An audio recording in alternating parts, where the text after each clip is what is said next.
नजिकको तीर्थ हेला भने जस्तै छेउमै बस्ने भएर पनि 4-5 महिनाको दौरानमा पनि आइएन घुम्न।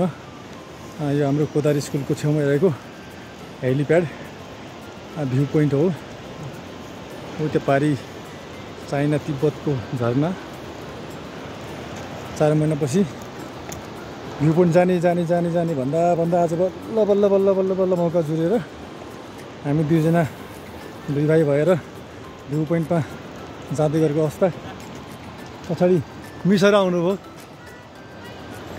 ढोका यो हाम्रो हेलिप्याड हेली स्टेसन हो। यो चाहिँ हाम्रो भोटेकोसी नदी। यो वारिपट्टिको हाम्रो नेपालको बाटो अनि यो हाम्रो भोटेकोसी नदी पारिपट्टि तिब्बत चाइना। यो चाहिँ भ्यू पोइन्ट बन्दै गरेको अवस्था छ। निर्माण दिने अवस्थामा छ। पारिपट्टि सोसा गर्दैछ झर्ना। जान पाइँदैन। चाइनिज पुलिसले आर्मीले चाहिँ त्यहाँबाट झारिहाल्छ। पारिबाट गयो भने जान सक्ने अवस्था छैन। तर यहाँबाट हेरौँ। दिस इज झरना।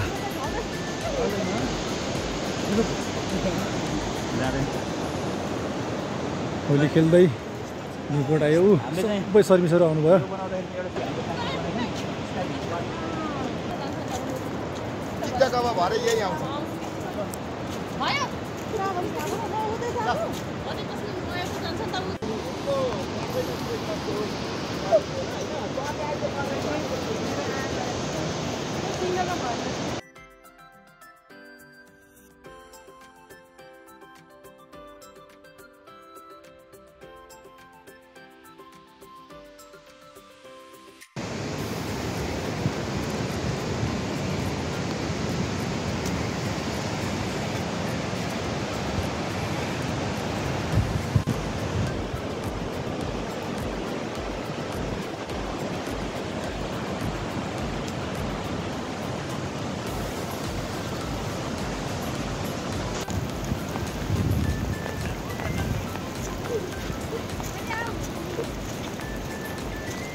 चंदनलाल पुष्पा भाव हूँ मैं।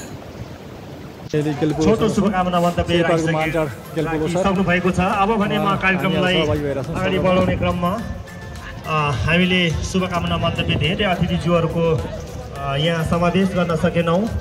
सांस्कृतिक कार्यक्रमहरू पनि धेरै हामीले घटाउन पर्ने स्थिति देखिएको छ। मौसमले हामीलाई एकदमै च्यालेन्ज दिइरहेको छ। त्यसो भएको हुनाले आज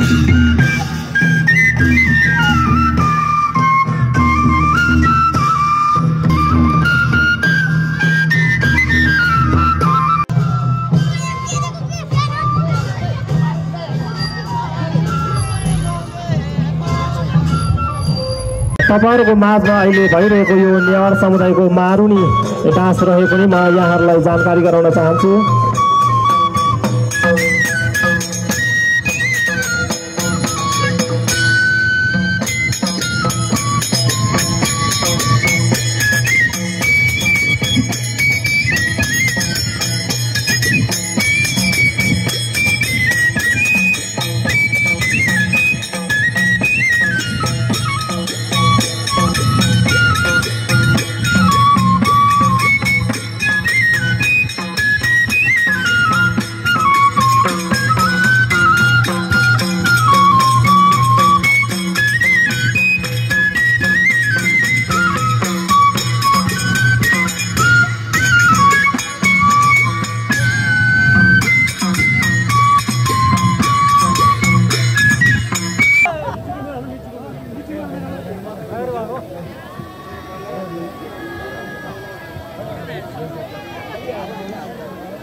2, 3, go!